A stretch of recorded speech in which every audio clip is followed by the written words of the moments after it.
Hey guys, welcome back to Project Bodybuilding, and in today's video we are going to be recapping the 2023 Europa Pro. This was the second show of the brief European tour. Last week we had the Italy Pro, and with this show being in Spain, we had a lot of the same competitors come to this show, but the placings definitely got mixed up quite a bit. We also had some different competitors jump in, and unlike the last show, the Europa Pro actually had some high profile names in Classic Physique. So in today's recap, I will be recapping the Classic Physique division as well as the Open division. That's really all I need to say here. We have plenty to get into, so let's actually start the video. If you guys like these recaps, make sure you like the video and subscribe so you never miss a recap. Firstly, let's start with Classic Physique, and I want to run through the top 5. In 5th place, we had Ruben Lopez Reyes. In 4th, we had Roberto Martinez. In 3rd, we had German Pastor. 2nd, we had Madelman. And in 1st, taking the Classic Physique title, we had Wesley Vissers. I do want to talk about the top 2 a little bit more. It was definitely apples and oranges. Madelman is honestly much more muscular than Wesley. He had to do the 212 the last time he competed because he didn't even make his Classic weight cap. But now with the increases the IFBB rolled out, he's a top threat in Classic. I think he could have been a bit drier and more conditioned, but really that's all he needs. Like I said, he is very muscular, more muscular than Wesley, and he's very complete. The glutes could have been etched in a little more, and really throughout his entire lower body he kind of had a little film of water, but better lighting would also help him bring out more details. This lighting was better than Italy, but I do think on the darker competitors, especially like Madelman, it was washing out a little bit of their details. All in all, very complete, maybe not the most classic, but he certainly has very classic elements to his physique. And like I said earlier, I consider him a top threat in Classic. I really think he can get to the Olympia and do some damage. He is already one of my favorite Classic physiques. Now, Wesley was the exact opposite of Madelman. He's a lot taller, but less muscular. And overall, Wesley was more classic. He had that tighter waist, and again, he is taller, which is always going to help no matter how many pounds the IFBB gives the shorter guys. It's just hard to look away from taller guys because they're sticking out like a sore thumb. But credit where it's due, Wesley did beat Madelman in a couple of areas fair and square, the main one being conditioning and again, the waist. Now, a lot of people thought that this was maybe a little bit of a robbery. I saw this as a clear win, and so did the judges. Wesley won with a perfect score. Sure, Madelman did win key elements of the physique. He was more muscular than Wesley overall, he had a better back, and sure, he may have won a pose or two, maybe a little bit more, but this is Classic. Wesley is just way too dominant and has way too much stage presence. If Madelman was as tall as Wesley, I'm not going to lie, this probably would have been his show. But on stage, Wesley appeared to be a foot taller and outran any extra muscularity that Madelman may have had. Not to mention, he's more classic and it's Classic physique. And right now, the IFBB loves their tall, C-bum-like physiques, and that's the standard. I saw Wesley as the clear winner at every point in this contest. Now, let's talk about Wesley's Olympia prospects. Keep in mind, he was 8th last year. Now, going into this year, I do believe it'll be a more competitive year. I expect the competition to grow in Classic physique for the next several years. Ever since it started, it has just exploded and hasn't stopped expanding. I also expect a rejuvenated top 5. Rough Diesel is looking huge. He'll probably be back in the top 5. Chin Kang is looking great. He needs to qualify too, but he can get there, and he's been top 5 before. Breon Ainsley has decided to stay in Classic, and he also has more pounds to play with. And of course, no one is cracking that top 3 with Urs, Rahman, and Chris Bumstead. I don't see anyone beating those 3 guys for a while. They're just on a different tier. So I think Wesley is kind of close to his ceiling. I don't see him placing much higher than 6th, maybe 5th. He has a great shot to move up. I would say probably in that 6th to 7th, again, maybe 5th range, but that is only if he can bring this package or better. Alright, now let's get into your Open Division top 5. Starting with 5th place, we had Roman Fritz. Now, Roman has been consistent. Yes, he has his flaws, mainly his weaker back. He has a great lower body though, great conditioning, maybe the most shredded guy on the stage. Any stage he goes on, he's going to be one of the most shredded guys, if not the most shredded guy. I think he's really cracked the code after doing so many shows. And he brought himself in great yet again, full, but also still with that great conditioning. Now, the main thing with Roman here is his placing. I thought honestly at finals he was going to be around top 3. But now I do think the top 3 ended up being pretty solid, but I do think there's a hell of an argument for Roman placing 4th. We'll get to that controversy a little bit more when I discuss 4th place, but going forward for Roman, I would like to see him take some time off before the Olympia. In fact, he should really focus on taking it easy before the Olympia. He trains twice a day. He can probably cut that down to 1. He can probably train his lower body less. And of course, he needs to take a break from competing. He's been competing a lot just because he's bored. He's had a great competitive season, but I think he should wrap it up and put all those chips towards a good placing at the Olympia. I really want to see him do well there.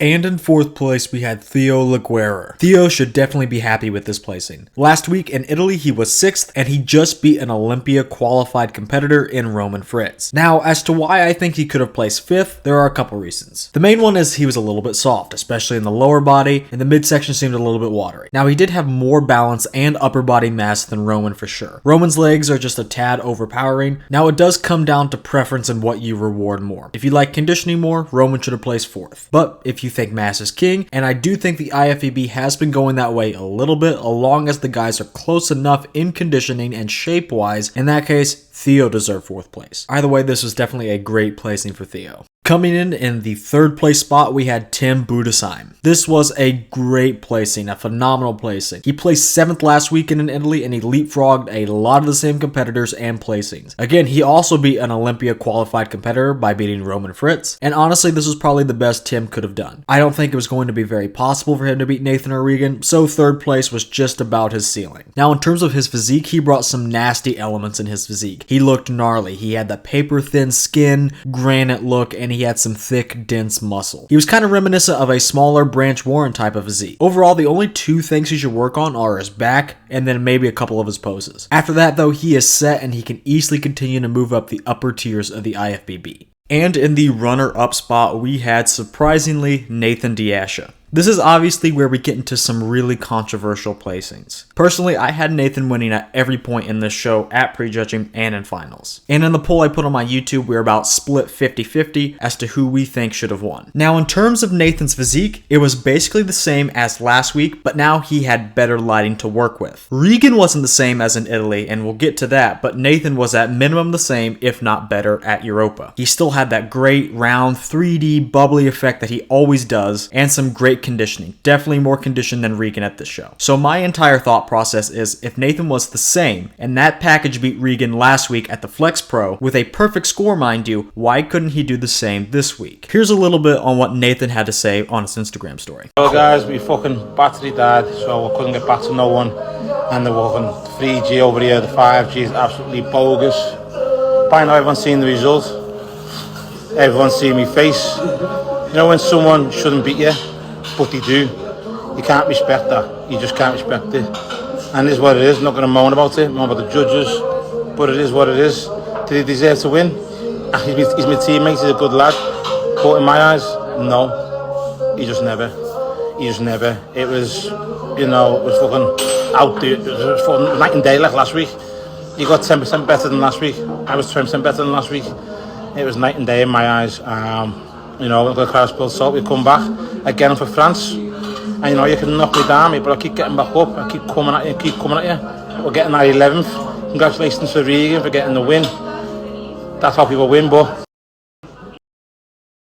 So obviously, Nathan thought he should have won, but he's still going to continue competing. And I do want to talk about his future a little bit because it is a little bit up in the air. First, he will be doing the last show of this little European tour that's been happening this month. He's going to be doing the France Pro, aka the Chiroux Classic France. And I do believe Regan said he was going to do France, but he posted on his Instagram after the Europa Pro that his next stop was the Olympia. So that's that, but Nathan is still going to try to go to France and get his 11th Pro win. Now where it gets a little fuzzy is I've heard that Nathan may not do the Olympia. I'm not entirely sure if that's true. That's just what I've heard through the grapevine. I think he can beat Regan pretty easily. I don't think he's going to place top 5 because I think this Olympia is very stacked, but I think top 10 is definitely in the cards and very likely. Now, once Nathan and Regan step on the Olympia stage, it's just a different tone. No one needs to qualify, and it's a real this is it moment. I think it kind of has something to do with the level of competition. When you have the top 20 guys in the world, a guy like Nathan will really shine and Regan will really be exposed. Now, on a smaller pro show stage, the bar is basically set a little lower, if that makes any sense. To be perfectly blunt, I think Nathan is just more Olympia caliber than Regan. I think Nathan would decimate Regan at the Olympia and place a couple places ahead of him. So I really do think Nathan had a very good package here, and I really do hope he goes to the Olympia. And coming in first and winning the 2023 Europa Pro title was Regan Grimes. Now firstly, I do want to talk about his Italy Pro Flex Pro package versus this package. The first thing is he was much fuller. He clearly played the size game with his peaking process. And I can't lie, I like this Regan more. It shows that he still needs more size. Imagine if he had the actual size and would come in his trademark condition. That would have been what we wanted to see for years now. But instead, he did just try to carb up as much as possible, and that did make his conditioning a little worse, but that's to be expected. He was a little more watery, the glutes weren't as etched in, but again, I did like this Regan more than last week's Regan. However, he did fade at finals, and I believe he was moved out of the center for a brief period of time. Now, at Italy, he also wasn't holding his poses that long. Nathan was getting into poses at least 2 seconds before Regan in Italy. Also, some of Regan's poses could have used a little work. And by the end of the contest, he was sweating, which of course is never a good look. Now, at the Europa Pro, he was still a little bit behind Nathan for getting into poses. Now, here in Europa, he did get into the poses a little bit quicker. He was still behind Nathan, but he also didn't have that sweating issue. Overall, what can I say? I do like this package that he brought here more than last week, but that was really only the case at prejudging because he faded fast at finals. It'll be very interesting at the Olympia. I'm very curious as to what package we're going to see from Regan, and of course, where he may be placing. Let me know in the comments where you think Regan will place at this year's Mr. Olympia.